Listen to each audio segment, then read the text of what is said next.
Elon Musk's media work has given him one of the biggest followings on the planet, because he's one of the only billionaires passing the joint to the left, tweeting memes, calling out the media, starring in Rick and Morty, and giving kids the inspirational 100-hour work week lecture. They put in, 80 to 100-hour weeks every week. All of this stuff has helped Elon Musk become one of the most likable billionaires out there. But you see, that's the trick. He sold the public on his backstory and personality to get you hooked onto his products. He has become a walking advert for all of his businesses without having to pay a single penny in advertising. Instead, his advert is the story of a man going from nothing to conquering the world. So then the real question is, was any of his story actually true? Who is the real Elon Musk? Well, after hours of extensive research, I bring you the untold truth behind a man who built his life on lies. The story begins in Pretoria, South Africa, 1970. The Musk family was extremely wealthy, with Elon's dad, Errol Musk, owning half of the shares of an emerald mine. He later recalled in an interview on Elon's childhood that the family was, quote, very wealthy. We had so much money at the time that we couldn't even close our safe. One person would have to shove the money in, and the other would have to slam the door shut. And then there'd be all these other notes sticking out, so we'd have to empty them into our pockets. End quotes. Although having said this, it was far from a happy childhood. Whilst being born into incredible wealth, Elon suffered relentless abuse from his father. It was very violent. It was not a happy childhood.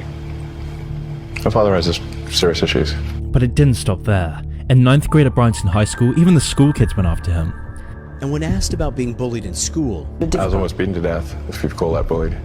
In an interview with NBC News, Elon's mother, Mae Musk, told Maria Shriver about her son's struggles. He was always brilliant, but brilliance doesn't always go into practical benefits. Elon would recall that he was basically hiding from this gang as they hunted him down, because he accidentally bumped into this guy in assembly that morning, and this guy had taken some huge offense at that. So later that day, while Elon was having lunch, this guy snuck up on him, kicked him in the head, and then shoved him down the stairs. When Elon reached the bottom of the stairs, a bunch of other guys gathered around him and started kicking him while the first bully slammed his head into the ground to the point of Elon blacking out.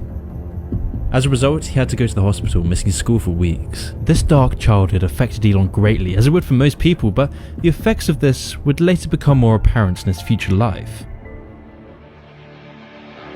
Elon eventually left South Africa for the US, where he would go on to intern for a startup in Silicon Valley. During his internship, he had the idea for his first business, after a salesman for Yellow Pages walked into one of the offices where he worked and tried to sell his startup. The salesman's idea was for an online listing ad in addition to the company's normal Yellow Pages listings. But the pitch was poor and the guy didn't really know anything about the internet, but Elon saw a glimmer of promise in the idea and used it for himself. So in 1995, Elon and his brother Kimball formed Global Link Information Network, which changed its name to Zip2 because Global Link Information Network is a terrible name. The idea behind Zip2 was to convince businesses to create a web presence on a searchable web directory. At the time, this was very ahead of the curve. Something that allowed you to get maps and directions on the internet, and then something that allowed you to do online manipulation of content, kind of a really advanced blogging system. We started getting some interest. I mean, half the time we'd be like, what's the internet? Even in Silicon Valley. But then occasionally somebody would bite and we'd get a little bit of money from them. The Zip2 story is the first part of Elon's current PR strategy. Elon always makes out that his time at Zip2 was the classic Silicon Valley origin story. He'll always talk about how he had to risk everything with only $2,000 to his name, a ton of student debt, whilst also being so broke he couldn't afford an apartment. But things were pretty tough in the early going. I didn't have any money. In fact, I had negative money. I had huge student debts. So, in fact, I couldn't afford a place to stay and an office. But this was just a story. Musk was in reality living on his father's money, who also paid for his university fees and invested $28,000 into the company. Despite this, he tried to claim that his father was broke, painting himself as coming to America with nothing. But I understand why he'd exaggerate his beginning story, and there would be no harm done if it stopped there. After 4 years of working on Zip2, Elon and his brother finally reached the golden point that most tech startups could only dream of in the beginning: the acquisition of the company from a bigger company. In 1999, the company was sold for $305 million, with Elon getting his $22 million share. And this is where Elon's public story begins to take a more dishonest turn. Hi, Elon Musk speaking. It's 7 o'clock in the morning, and Elon Musk anxiously waits for his golden payoff, his prize for paying his dues in the valley. A year ago, Musk sold his software company, Zip2, which enabled newspapers to publish online for $400 million cash. 3 years ago, I was showering at the Y and sleeping on the office floor. And now, obviously, I've got a $1 million car and quite a few creature comforts company. So this is an ATM. What we're going to do is transform the traditional banking industry. I do not fit the picture of a banker. X.com, this is Julie. One of the many misconceptions about Elon is that he was the co-founder of PayPal. So, I'm going to put up something that probably looks familiar to most people here. This is the homepage of PayPal in 2000. Elon was a co-founder. He's not. What happened is Elon Musk started a company called X.com with the money he made from Zip2. The basic goal of X.com was for customers to be able to email money to each other rather than having to deal with everything in cash. There was a little feature that just seemed like an obvious feature, which was the ability to transfer money from one person to another by entering a unique identifier like an email address. Musk essentially grew X.com's user base by giving money away for referrals, until the business was eventually bought by X.com's competitor CoInfinity. This was primarily because X.com had some important paperwork for financial regulation that was pushed through earlier. However, in his time running X.com, he was reported to be a terrible manager. X.com was losing a lot of money, and important talent was getting so fed up with his micromanagement that they were leaving rapidly. The rest of the employees eventually got so fed up, they enacted a coup to get rid of him. Although, when X.com merged with PayPal, Musk re-emerged, becoming CEO once again. During his time at PayPal, he was struggling to generate enough revenue, leading to his predatory actions against small-time PayPal users. You see, a lot of PayPal's profits in the early days with Musk came from closing accounts with no real explanation as the company pocketed the balance. The idea being that small-time users couldn't afford to take serious legal action, and it was pretty widely reported at the time, and since they weren't a bank, nobody could do anything. It was all a part of PayPal's early acceptable use policy. Although even with these predatory actions, Musk's incohesive business model led to him being removed as CEO once again. But this time it really didn't matter. He went on to make $165 million when PayPal got bought by eBay, and during this time things were looking up, and he married his first wife, Justine Wilson.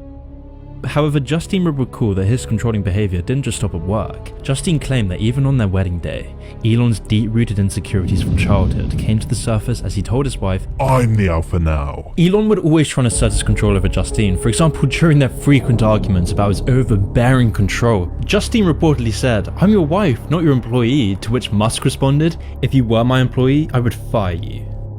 By this time they had moved to Los Angeles and had their first child, a boy named Nevada Alexander. The same week, Nevada went down for a nap and stopped breathing. He was 10 weeks old, the age when male infants are most susceptible to sudden infant death syndrome. By the time the paramedics resuscitated him, he had been deprived of oxygen for so long that he was brain dead. As Elon's wife grieved openly about it, Elon would snap, telling his wife to stop being so emotionally manipulative.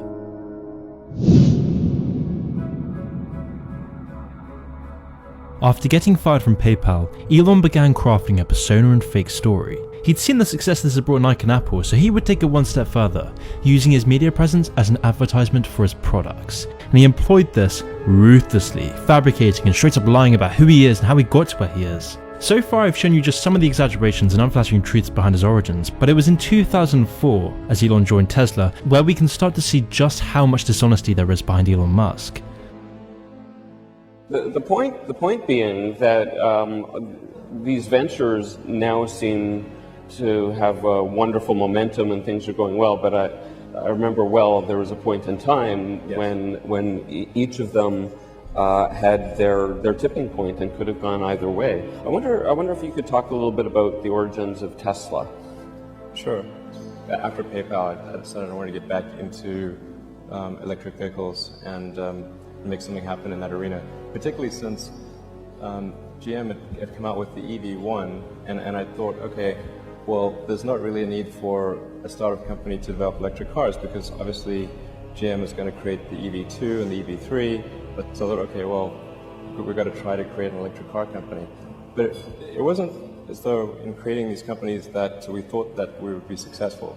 I thought that the most likely outcome was failure, but it was still worth doing.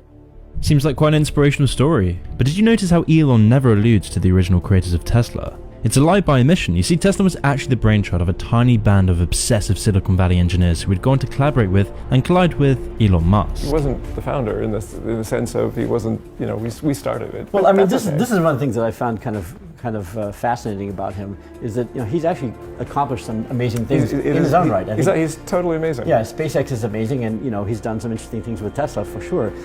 I'm not sure why he has to also say that he was a founder when he wasn't. I don't understand that. Yeah. Their vision was for transport to use energy that was better for the environment. So they approached Elon, and after hours of convincing, he invested $6 million into the company. And Musk invested $6.35 million of his own money in the Series A round to help get Tesla Motors off the ground, and became chairman of the board. But at this point, Musk had nowhere near the cult following he has today, and was still finding his footing as a public figure. Because of this, Musk was seen as just another boring investor. As Tesla launched their first car, the spotlight expectedly landed on the co-founders and CEO of the company. In a Times article detailing Tesla's launch, Musk's name wasn't mentioned because, well, he wasn't the guy running it.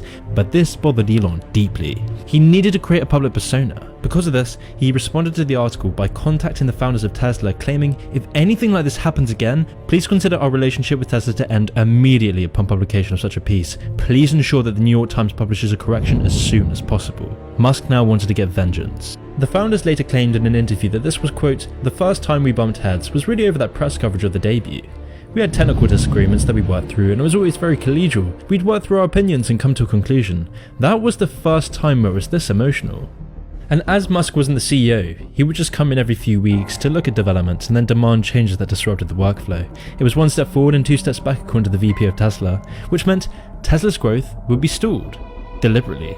It was an excuse to remove the CEO for Elon Musk to gain more control over the company, as they were starting to grow exponentially at this point. So in 2007, after organising and pressuring other investors in the company, Elon told the CEO and co-founder of Tesla that he was being removed. There was no discussion, the co-founder said. I didn't get to hear what they said. I didn't get to defend myself. I felt totally stranded. I mean, this guy had been shut out of his own company. And after a series of court battles, Elon Musk managed to kick the original founders out. They settled out of court, and Elon was now legally allowed to call himself the co-founder of Tesla. You can no longer be part of Tesla? No. Is there anything you can say about why you left? No. I was voted off the island, and in a rather rude way, it wound up with some lawsuits and some settlements, and it's history now.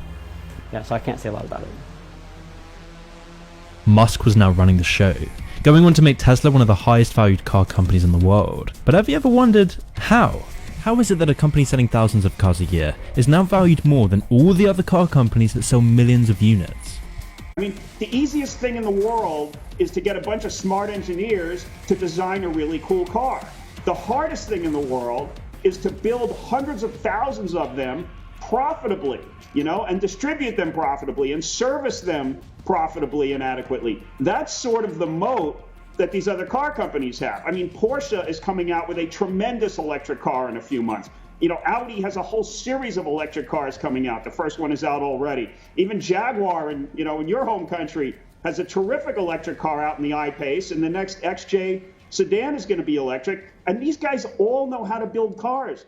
Well, this is where Elon Musk's PR work has worked wonders. See, he'd pitched Tesla like he did with X.com with his larger-than-life picture. He'd used the media to make people believe in his products as being at the forefront of innovation, giving his products fancy looks, telling every interviewer he could about his bootstrap origin story, working 120-hour work weeks, creating all these products as a result of his genius innovation. When you buy into the story, you start to buy into the products. You feel as though if you get that Tesla, you'll be making a change in the world. And, Tesla has $10-11 billion of debt. Tens of billions of purchase obligations to Panasonic and all kinds of other liabilities out there. There's the wild card of Elon Musk. The man is a pathological liar. He cannot deny having committed securities fraud here in the U.S. with that false buyout. Any other CEO would have been fired by his board in 2 hours for that nonsense. Tesla is a completely dysfunctional organization. But of course, Musk never talks about this, just like he never talks about the fact that most of his companies are only alive because of government subsidies. But when it comes to government subsidies for normal people who've had their businesses and livelihoods crushed in the last year, he'll say that's a very bad idea. In fact, it was these subsidies that have led to Tesla being currently sued by both Germany and Canada for subsidy fraud. And Musk's dishonesty doesn't even stop there. Musk has defrauded Tesla investors billions of dollars, not to mention all the other countless personal lawsuits. If you look at some of the things that Musk has promised over the years, in 2013 he said they were going to be producing the Model X by 2014. We look back 2015, 16, 17, 18. Each one of those years they put out releases saying they're going to ramp their Gigafactory. They're going to break ground on the Gigafactory in China. Still hasn't happened. They said they were going to do 100,000 to 200,000 Model 3s in the back half of 17. They did less than 2,000. So I think what Tesla does and what Musk does is he puts out these targets, these claims for investors to be happy about in the future and thus give him money to fund current losses, and then he misses them. And this has happened. We've counted over 115 mistruths, and the board continues to let him put out these tweets, etc. So I think the board is respected. I don't think they understand the auto industry, and I think he has very little to no oversight, and I think that's a problem. So why is this stuff not common knowledge? Well, because Elon is a master of PR. He and his team know exactly what people want to hear. He knows that in this time where wealth inequality is the highest it's ever been, we all want to think that those with hundreds of billions made that money through hard work and innovation. So that's why he spends so much time crafting his appeal to millennials who are burnt out, depressed and poor. That's why you see him making cameos in TV shows. That's why he'll go on the Joe Rogan podcast for 3 hours. It's why he'll tweet all the things that people want to hear. He'll convince you that he is a man driven not by greed or power, but for the betterment of humanity. Meanwhile, he'll fire his employees for being pro-union and make up some bogus reasons about them testing positive for THC, and then proceed to smoke a blunt on the Joe Rogan podcast. And this is just the small personal things, let alone the fraud and the fake origin stories. The whole thing is a facade, and people seem to be buying into it more and more. He's literally the monorail guy from The Simpsons. Cloud. Is there a chance the track could bend? Not on your life, my Hindu friend. What about us Brendan slobs? You'll be given cushy jobs. And so it all starts to fit together. From the twisted childhood, the lies about his past, the lies about his companies, the court battles, the lawsuits. This is exactly why Neil Armstrong and Buzz Aldrin denounced him, not just because of his mission to privatize space, but because they knew his mission was built on lies. They know the real Elon Musk, and they don't trust him. But most of the public actually do, which just shows you how well a good PR campaign can convince anyone of anything. So as Elon Musk continues to rapidly develop Neuralink, which is Elon's pet project to introduce brain chips into the general population, you'll notice that there isn't any outrage, because the PR works its magic. The only outrage about Neuralink comes from those who actually work on it. It's why 5 of the 9 founders of Neuralink have already left the company after seeing straight through Musk's facade. Which brings up the thought that maybe this man really wasn't all he was hyped up to be. Maybe this man isn't the real-life Tony Stark. Maybe Elon isn't the savior he's made out to be. Maybe Musk is just another man making billions from dishonesty, inheritance, manipulation, and ruthlessness. Maybe Elon Musk is just a symptom of a sick society.